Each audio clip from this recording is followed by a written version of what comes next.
Hello and welcome back to the season finale of the DXV podcast with Noi, Chris and Ollie. This week it's all about the big final. I know we made some predictions beforehand. I'm not proud of mine. Chris is definitely proud of his. So gents, let's just jump straight into it. Chris, you must be happy with your prediction. Saints win. Yeah, and just call me the soothsayer, mate. Like, I've got a crystal ball. I got the Toulouse result, got the Saints result, mate. I'm gonna start like charging people for these kind of insights. I said Saints by 5. They came in by 4, so just a little bit shy. I was nervous though. I was a little bit nervous in that game. I did think at some point Ollie's shout, Ollie Bath by 3 you had. I thought that at some point might have reared its head. Yeah, mate.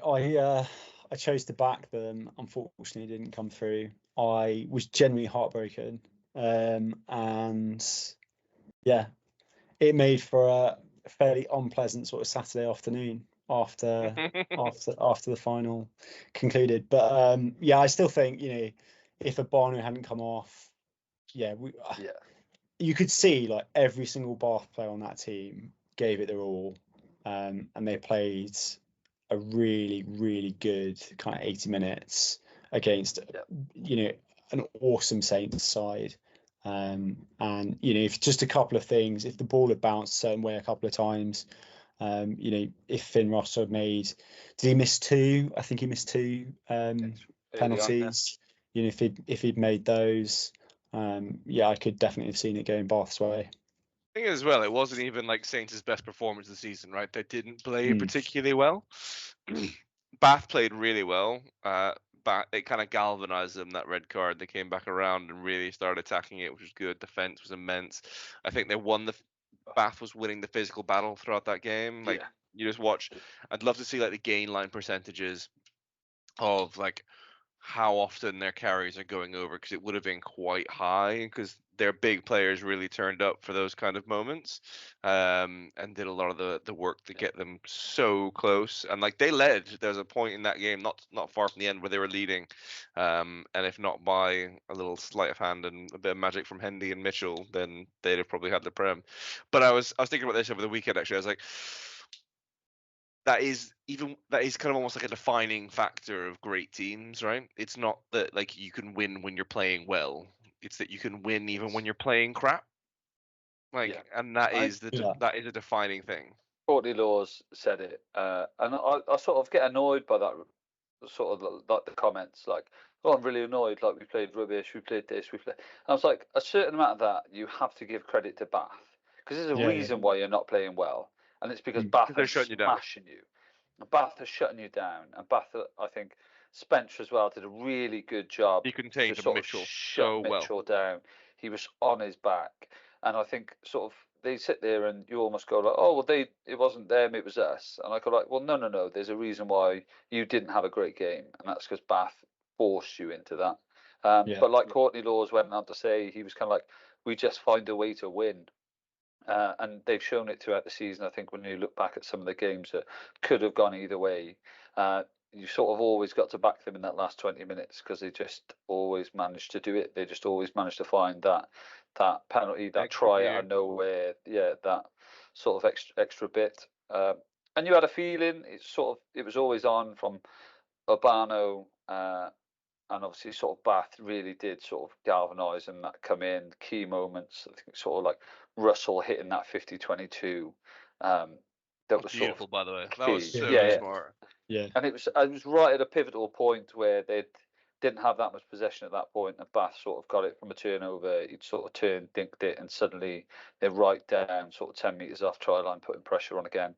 So there were some really key bits, but I think even at that point you felt it's going to be tiring with 14 men for 60 minutes, and you always felt Northampton have a way of sort of closing games out in that last 15-20 minutes.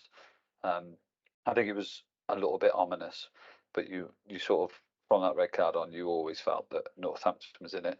But absolute credit to Bath to push them all the way. I mean, let's be honest, that is a Prem final. Right? That is a final. Kick for kick, lead for lead, points here, a couple of points here, a couple of points here. controversy, red cards, people having storming games. Sam Underhill, I think we could all talk about him for days, but that was That was him at his that was a best. Prem final. Like hard tackles. I mean, like I saw a thing saying like classic Sam Underhill rib tickler, and it is. It's like it is the most classic example. Like bar maybe Courtney Laws is maybe the other one who's ever done it like better, I think, in terms of like the England greats you think of. But Sam Underhill legally tackling someone to absolutely smoke them is an art form, and one of which Sam Underhill is the Rembrandt Picasso, like all of them into one. He's just absolutely, and he's got those big arms, big shoulders. He's like a little boulder of a man, and he just goes absolutely through people. And I know people sort of focusing on, I think it was a tackle on Mitchell where he actually, but you know, like there's like 2 or 3 of those. Go and look at other tackles where he's like people bigger that he's absolutely smoked. Holding. Like, and he carried. I think it was Langdon, wasn't Langdon, it? Just like carried, and he's like in his own sort of 22 deep, and he's just absolutely bowled him. Like what a carry, and that's been so important for Underhill because that's advanced his game. Like he was always a really good defensive player, and I think this season in particular, you've really seen his game come on since the World Cup, where like he's now a much more reliable jackal threat. I think he had 2 turnovers in the game and around the breakdown, and it's also his carrying because he's introduced that into his game. He's always been relatively quick. I remember him on a little break. Even in the Six Nations, you saw his little offload to Toja. Like he's very clearly been working on that. He's become very much an all-rounder. So very lucky to have him in this squad. But like you could pick out a load of Bath players. Spencer had an amazing game, as we pointed out. Muir was working hard on those kick chases to get up and like just absolutely torment them. Ted Hill was really important in the line out. I thought you saw him going up against Courtney Laws and him just challenging those line out throws and slowing down the ball. Even if you don't get the ball, just slowing it down half a second before Mitchell can get to it. Because if you can slow down the Saints ball, then you can halt their attack. They rely so heavily on kind of quick ball, and they have a pack that can get them there. And that scrum was so important to them. Bath, I'd say, edged it in the scrum. They probably had a bit more in it. Thomas Dutoit, absolutely heroic performance. Played both sides of the scrum, played the full 80, scored a try, got a turnover. Like he was just all over the place. And that's right. And when it happens, and when sort of like the red cards come on, and said it before, like sort of Dutoit playing both sides, hitting 80 minutes. You felt sorry for Barbary. So you could see the sort of when he's sort of coming off, obviously forced sort of replacement to bring the front row on for Obano, and you could see him sort of shaking his head as he's coming off because it's a horrible way for sort of Barbary to end his season. Obviously coming back on, making a little bit of impact later, but I felt sorry for Barbary. I thought he was going to have a big game coming in, last one of the season, point to prove, England selection up. I was looking for absolute fireworks from him. So it was sort of sad to see him not get the opportunity. I think you had him in your side as well, on your fantasy side, Barbary. Yeah, mate. Yeah, again, made some selections. Like I had Obano in there. I had Barbary in there. You know, Obano unfortunately scored me minus points. I'm not gonna lie to you. This is one of the This is one of the downsides of fantasy. Is that when that happened and they both come off, I'm just sat there with a little smug face, like planning out my little message to send to you two. Just like, but nobody would have seen sort of Obano was a like highest ranked sort of like props for that sort of weekend. Barbary up there as well, and sort of I don't think anybody. And again, it's the sort of. One little dip into a contact. One referee sees the lean angle going into the tackle as a dip. Somebody wants a sudden change of. I mean, it was a pretty. I'd argue that was a pretty clear red. I don't think there's a whole lot of.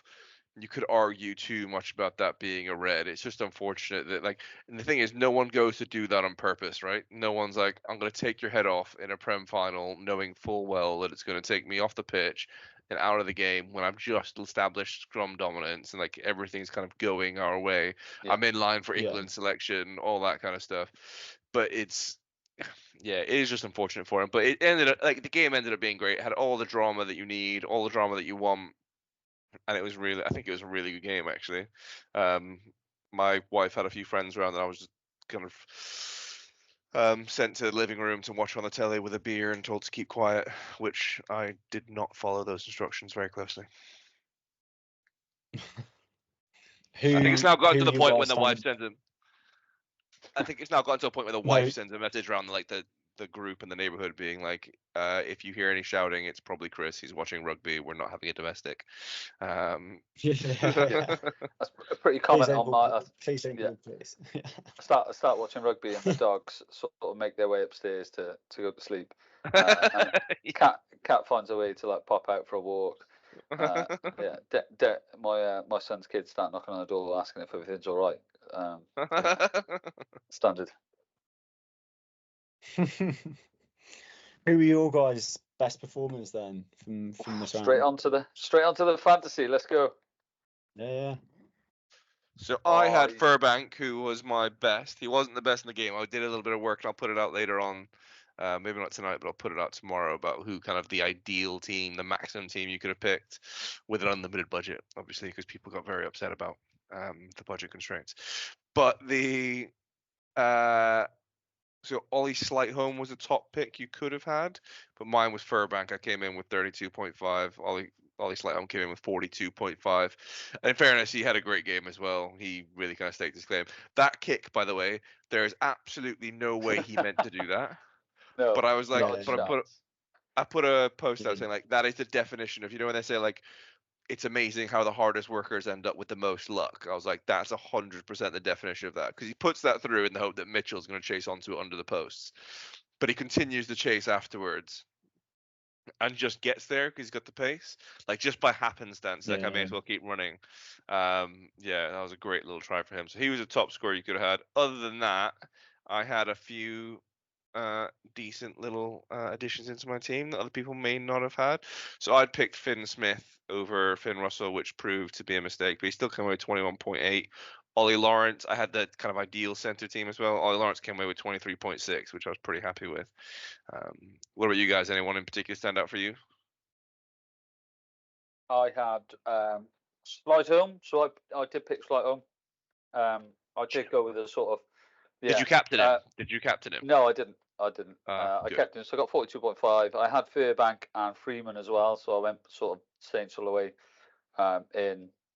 So I didn't do too bad with them. Sort of 32.5 Furbank, 27.6 for Freeman, 42.5 for Slightholme. Probably my best sort of picks of the day. Underhill 27.9, sort of monstrous from him. My wife actually captained him in her team and got some pretty decent sort of points from him. But again, sort of let down a little bit by Obano, who ended up with minus 8 point. I think it was 8.9. Which sort of like counteracted what was the picking of Slightholme. And obviously the score for Barbary at 4.6, purely because obviously coming off for that forced substitution. But I did pick Dutoit, who ended up with 27.9 for a prop, pretty decent. And Langdon got 21.8, but I captained him, so that bumped him up to a sort of a nice 43.6, which just made him as captain just past Slightholme. They were sort of my standout, I think. Nice. Yeah. What do you guys think? Basically, you guys have touched on everything pretty much that I picked. I had Muir in there actually. He did pretty well. Dutoit, I captained Langdon as well, but let down by Barbary and Obano. My centre pairing didn't do particularly well. Odendal and Redpath, and Cock and Singer didn't really perform that great either, which was a bit of a shame. But I still did. I did okay. I mean, we had quite a few sign-ups this past week. Obviously, Nye came in top. Based off some pretty sound picks there. Where did you come, Nye? In fact, where did you come? I don't know. I'll have to look at my app now. I was about to say you just. I was disappointed with Spencer, but I think he did quite a lot of sort of defensive close down shut work and nothing too stand out for fantasy. Yeah. Nye came in just above me, so 13. I came 16. So you Ollie came came 13. I 17. came 16. Out of 66, that's not too bad. Just wait until we have more people and just watch me fall. Like by week, I'll just fall further down. No, it's good. It's really nice to actually be able to test the game and give it a run out and see it working in real life. And it's quite exciting because, like I said, we've been thinking about this for like a year and a bit now, for quite a while. And now to actually have something that I can pick a team on, play around with, actually enjoy is quite fun. And we were talking before off screen about like getting the buzz off that. It's quite nice. It's odd, but nice. Yeah, just piling it out, watching some people play it, and it was really. Oh no, it is. It's just really nice to see some of the features work, the sort of share your team, seeing some people putting that onto sort of social media, sharing the team that they've sort of picked out there. And again, it's why we like fantasy. It's why we've started the fantasy thing, because there's nothing more controversial. Just look at sort of like the recent England team and sort of how many sort of armchair coaches, armchair refs are sort of all sat there going, why hasn't this guy been picked? Why has this guy been done? And it's all around the selection and who you'd pick. So it's really nice to actually give it to people to go for it. Pick who you think, pick the team, and off you go. Speaking of that England squad, then, did you guys see it? What do you guys think? Any initial thoughts? No, I know you're, as a Welsh fan, you're not particularly invested in it, but you're probably more interested in what's going on in the run up to South Africa. But no, I think there is. I think, like, my only points, and I've said this sort of with the backing of Gatland throwing an absolute grenade to the sort of Welsh team is, I might understand, but like Coles and Marler at some point, like sort of like withdrawal, like I know we've got to find some like methadone, like Coles and like they're just you've been on that heroin for so long.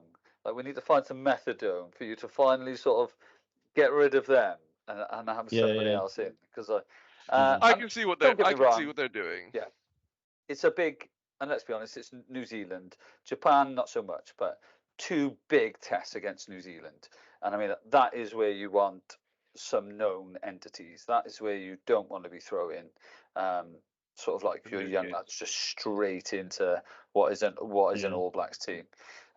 So I sort of do get it, but yeah, I was maybe thinking that it might be time for the Gatland grenade approach and to test the fire.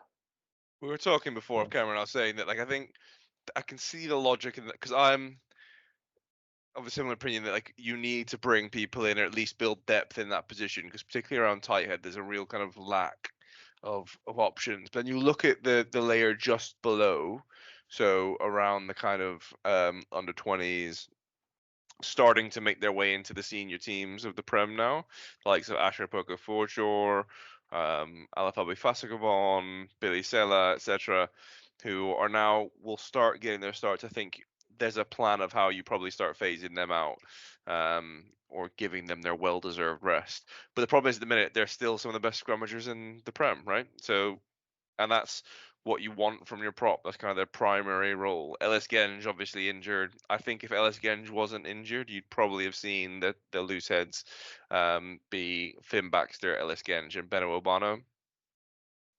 Obviously Obano got the red, then you end up with Rod in his place. But with Genge injured, you need, I think, or at least the team's looking at having an experienced head in that position, someone who can guide the younger players. But some interesting inclusions, some really good inclusions. So people will be excited to see Slightholme. Obviously the in-form kind of winger for the Prem. He's in. Then you get the likes of Roebuck. So one of my personal, I rate him really highly. I think he'll fill a role that England need really well, which is that kind of kick chase piece. I mean, you've got Freeman for that, but I think Roebuck is particularly vigorous in his kick chase and how he goes about it. So it'll be interesting to see if he actually gets some game time. Randall's back in. I did not see that coming. I thought it'd go back to Van Poortvliet. Yeah. But and is Randall's that been sort great. of a, oh no, it's not even a push to sort of, I'm not sure Tigers haven't done like absolutely massively for sort of JVP. Is it still an injury worry, is it, or? I think so. JVP. So this is just my talking absolute nonsense. And don't pay me any mind unless Steve's listening. In which case, bring me on the team. I'll get you there. So I think that what's happened is JVP and Quirk are in a similar position. They haven't had loads and loads of game time this season, and Randall has, right? But taking Randall is also kind of an air towards he's very quick at getting the ball out of the breakdown, and he's very nippy around the breakdown as well. So I'd question some of the decisions he makes sometimes. But then I said the exact same thing about Mitchell before the World Cup, and then he came out of the World Cup and is now unequivocally the best 9 in England. And that quick tap he took on the weekend, I could have killed him that for was it. Mental. That was a crazy decision. That was back to Mitchell Hall. But I suppose, and I did see a case of that. I saw someone saying, if you're not taking a quick tap, even if it doesn't result well for you, that was probably the wrong moment to do it. But if you're not taking a quick tap just to keep defenses on their toes, then you're probably doing something wrong. But that was not the moment for it. 20 minutes off in a very 2-point game where you could have knocked a 3 or yeah. But yeah, so Randall makes it. Notable omissions: Curtis Langdon, who I'm assuming is injured because there would be no other reason why he wouldn't go. Yeah, I think I saw something actually about him being injured. He's still going through investigations and stuff, but it's a shame. Yeah, because he would have been incredible. Ted Hill was the big one that I don't understand. Ted Hill, I rate him extremely highly. I think he could be a really good kind of fill that hole left by Courtney Laws quite well. Big, tall, rangy, can jump in the line out, effective in the line out as well. He's got more line out steals than Laws himself over the course of the season, and Laws is quite prolific at that. So I was surprised not to see him, but then we're kind of spoilt for back row. He took 7 back rowers. So who do you drop, right? Many have said Roots, but I was like, Roots does a lot of that work that nobody else does, right? He's in all the breakdowns. He's cleaning people out. He's doing the hard yard carries that gets you half a meter. The stuff that nobody wants to do. It's not going to get you any glory. It's not going to make you any highlight reels, but needs to be done. Roots is really, really good at doing that. And you need that. So I don't know who you get rid of for him. It's really tough, but I think Hill has been outstanding, and he's definitely one to watch in the future. George Ford obviously doesn't make it, which I think makes quite interesting. This is now it's Marcus Smith's chance. This is kind of it, right? You have to grab the shirt now and make it yours if it's going to be yours, because otherwise Ford just comes back in. When he's fit, but unless you can get hold of that shirt and be like, no, I'm England's 10 now. And it's really weird when you think about that. I've never thought about this, and now you've played kind of Wales Def and at a higher level than I have. This must be a really odd sentiment when you're, and I know they're all professionals and they're all competitors and they're all aware of the situation, but these people are your friends, right? You spend a lot of time with these people, and you get really close with them, their families, and all the while you're actively trying to steal their job. Right. You've got something I want, and the moment if I get the first chance, I'm gonna take it. And it's sort of which is what you want, right? It's almost and you hear coaches talk about it, and it's the environment they try and foster. It's no, this guy is chasing you, but you also have to be really good friends. That must be so odd to balance. I know it's quite bad, and it's quite, I suppose it adds quite a lot of pressure. And if you look back through the sort of years, and people say that one of the reasons Johnny Sexton stuff, do you mean?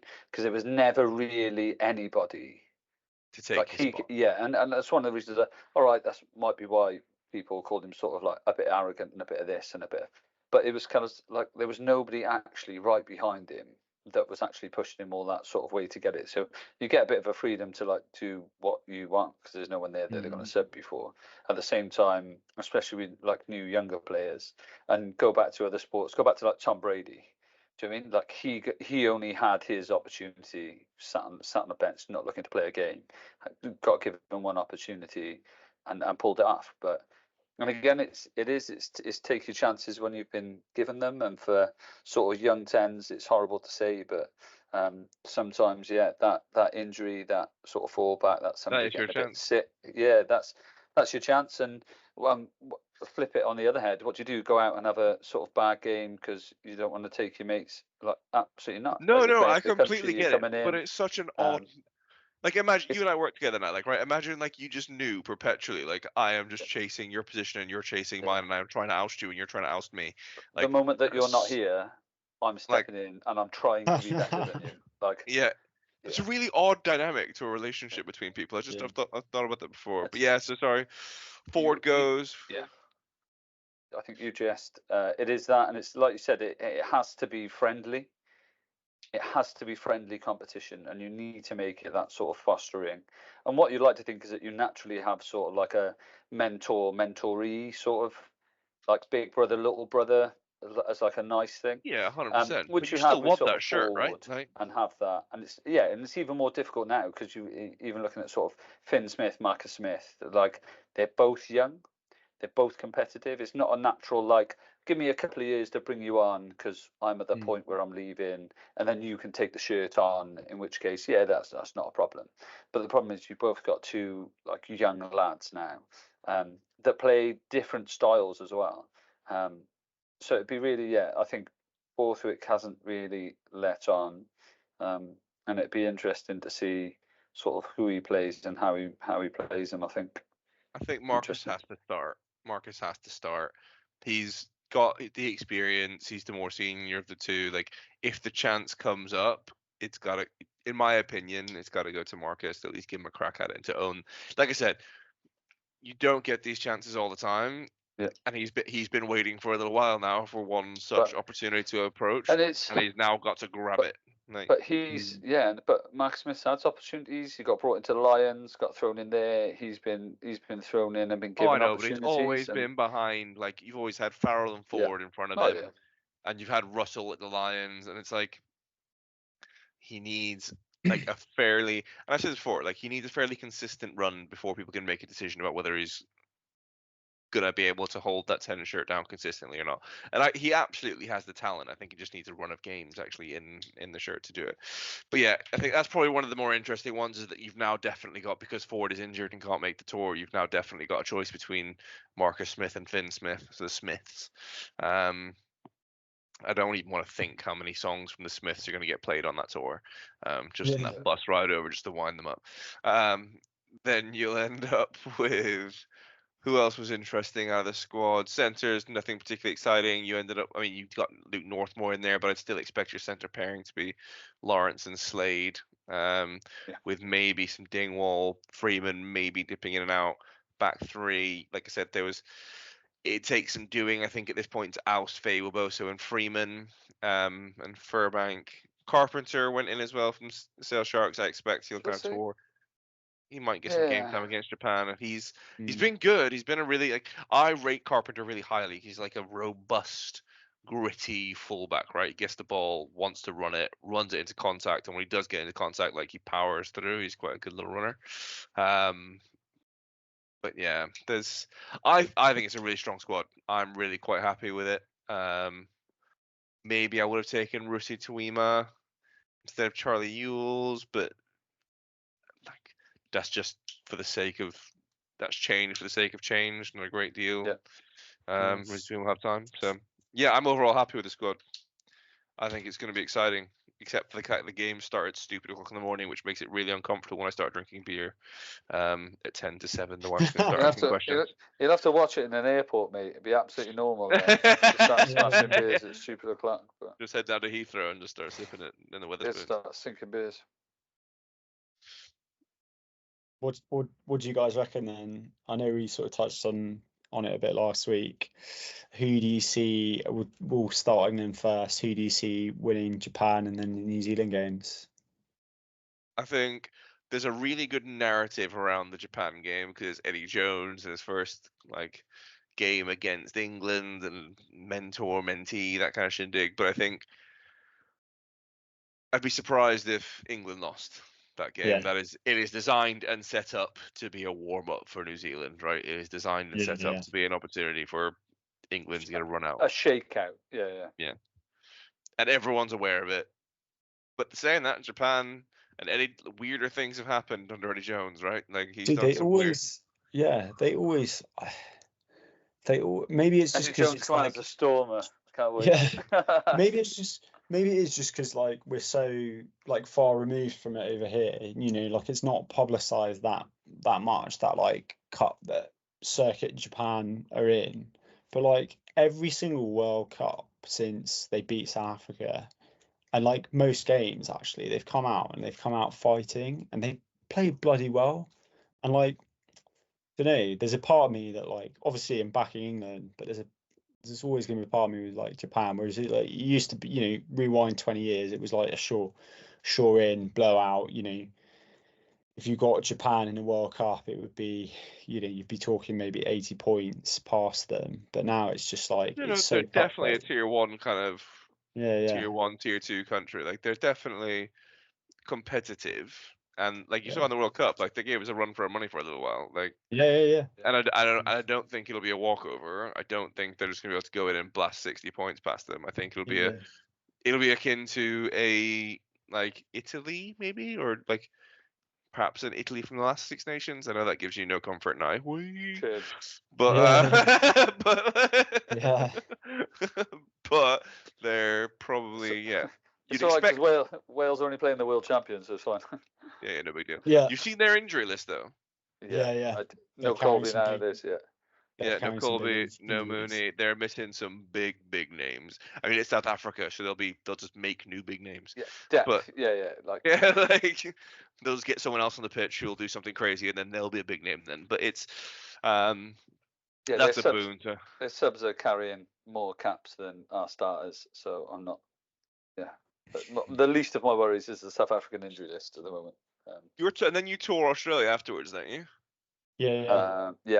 So And then that'll South be. Africa, Australia, and then Queensland Reds. Why would you Queensland Reds. warm up with South Africa? Who schedules those games? Yeah. Who's like, Buckers World Cup winners for a warm up. Yeah, yeah, for a run out, mate. Let's just go for a quick little Wales, mate. bottom of the Six Nations Day dramas. Give me the World Cup winners. Like we're in. Easy. And this is where like throws like lambs to slaughter, like Wales, absolutely horrific Six Nations, to then just go into a number against South Africa, and everyone's like, "What is going on in the world?" No, but yeah. And In fairness, they won't be. They also won't have any of their UK or European-based players. So like the likes of Sia Khaleesi, he won't be available. It is. Yeah, there's some. There's an opportunity, I think, for sort of both. You could do some stuff. I'm hoping it's slightly more level than looking at sort of bottom of Six Nations in team wise. I mean, the sort of like the Welsh team selection for it is, yeah, he's still thrown a grenade to what is a squad that he's already thrown a grenade to. He has picked more sort of experience back in. It's annoyed a couple of players. I think sort of like.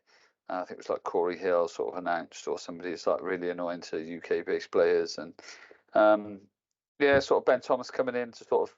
They've talked about potentially using him as a sort of 10 to cover Costello.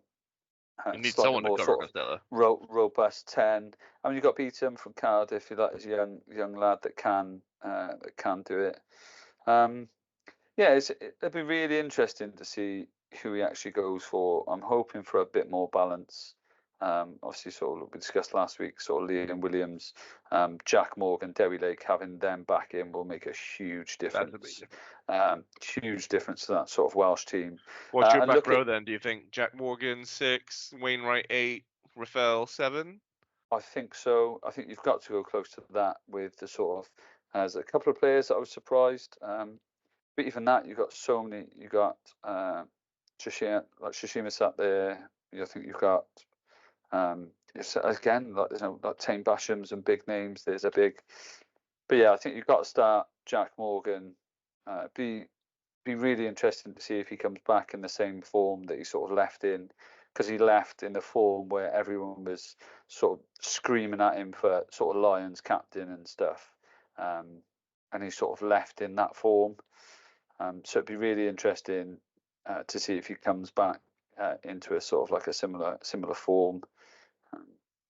But yeah, I think like we said last week, bottom of the Six Nations with a very young, very new team.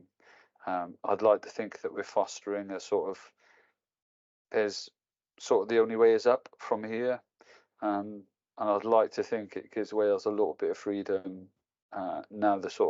There is no pressure because nobody's expecting us to go out against South Africa world champions and do a number. Nobody's expecting that from these young lads. So I'm hoping it gives them a bit of freedom to go out there, and to showcase what they got. Because individually we've got some really good new talent sort of coming in. So yeah, I'm interested to see. I think South Africa and both the Australia games, obviously coming back from what was a group stage of the World Cup, sort of Australia. That'll be interesting.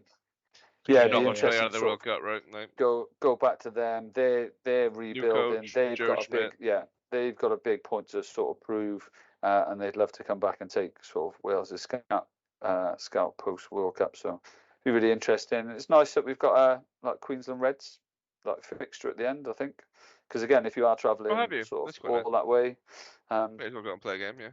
Yeah, it's always nice, and I think this is the big thing about like what makes the Lions tour so special. I think is the fact that they've got all of those games sort of outside of the test games against sort of local sides, local clubs. It's something I think like even before my time watching, sort of going back through the history books, we're watching a touring New Zealand team go and play the likes of Neath and Scarlett and Llanelli and Newport, and Newport beat the All Blacks in the 60s by 3 points, 3-0. Yeah, all of those little bits. I think it makes it like a good contest. It'd be lovely to see sort of again. Imagine sort of South Africa coming across and running out against Northampton Saints, and stuff like that. I think it'd be a really interesting fixture. Be good. Yeah, no, it's quite good. It's quite a nice little thing to do as well. I'll put South those, and then Ireland tour South Africa. By the time Ireland get there, they have all their players back. Maybe not the injured ones, obviously, but they have all the ones in Europe, etc. that are based abroad. That'll be interesting.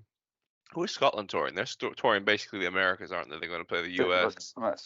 They play Canada, Argentina, Uruguay. I think they play. I don't know. Do they play Chile? Yeah, they play. It's basically the Americas they're touring, I think. Which is a banging little tour, right? Get to travel around and living life. Yeah, exactly. Like for a fun tour, right? There's no real threat. Maybe Argentina, but no like massive worries about if you lose. I mean, if you do lose, then it will go down in history as Scotland's worst tour. But so there's the USA, Canada, Chile, and Uruguay. Oh, so not even Argentina. That's a banging tour. No, even That's a great. Where's my kilt? I'm following him. Yeah, exactly. Yeah. Feeling the Scottish roots of the old McKenna name coming back, mate. So yeah, I'm off on tour soon a bit. Yeah, that's a great tour. So that'll be fun. I think the internationals coming up will be good. It'll be fun to get back involved in that and get stuck in. Can't wait to see who he picks, who he starts, and see how that cracks on. Yeah, I'm really looking forward to the England team. To be fair, I'm really looking forward to how they sort of perform, gel, especially against New Zealand. That's gonna be a massive test. It's kind of and they're kind of like, because it's just a tour game, right? Like it's a friendly. It doesn't mean we say it doesn't mean anything, right? If you win, it means a lot, and if you lose, it is really annoying. Don't tell that to South Africans, but yeah. Doesn't matter. But yeah, most passionate fans on the internet. But yeah, it's quite nice because you do get a little bit more freedom in the games, and you might have a little bit more freedom to actually test someone out that you wouldn't otherwise have. So like I think Baxter, for example, probably gets a start along that tour. I think he's done enough at club level to kind of warrant it. And you can't really do that when there's silverware on the line or when you're in a competition, but when you're in a tour, you might get a little bit more leeway. I haven't had a look at it, but it'd be really interesting to see sort of the time gap between the end of the summer tours and the autumn internationals. Really, let's have a gander, shall we? I think autumn internationals kick off normally like what? So I think that's October, November time. Yeah, so it's sort of like a big enough gap to sort of, I wouldn't say sort of redo a training camp. November, so they end in July. And then autumn international start again in November. Yeah, so it's into the Prem stuff. But it'd be sort of like that'll be the big key, I think, and obviously given a chance to testing out some of these new players on a summer tour and stuff. and it's just whether or not they make the conversion. Sort of, and again, by that point, they're back into the Prem, injuries, back into sort of routine rugby question before the autumn internationals. But yeah, no, it'd be a nice little summer, and yeah, at least keep looking at the fixture list again now. Like, over. you need to have a word with someone at WRU about scheduling your fixtures, because I don't know who's in charge of it, mate. But like, you've got Wales, Fiji, Wales, Australia, and then Wales, South Africa again. And I was like, fuckers. Yeah. Yeah, why not? So what you're saying is 3 wins, right? Yeah. 3 in the bag games that we can just relax and throw our B teams out. Yeah. In fairness, we've got England, New Zealand, England, Australia, and then England, South Africa. So we do the entire Southern Hemisphere Big 3 in the tour, which is fun, but which is also absolutely terrifying to come in. Yeah, but it is essentially like their summer tours, right? It's like the opposite. Like like this. No, some big games there. Yeah, let's pray that DXV is that big by that point that somebody at England Rugby starts throwing us some free tickets about. I'm gonna do some press stuff. I'll shake some hands, kiss some babies, like throw some random stats out there that I've made up. Yeah, can't wait for all. Be great. Cool. Well, that concludes another week of DXV Rugby, the last for this season, I think. So if you aren't sick of us yet, and you want more rugby-focused content like this throughout the off-season, then please follow us on any one of our social media accounts. That is X, Facebook, Instagram, and TikTok, where we post daily rugby insights and keep you up to date on our progress, ready for our launch in August this year. Thanks very much for joining us, guys, and we will see you next season. Thank you very much. Peace out. Thank you.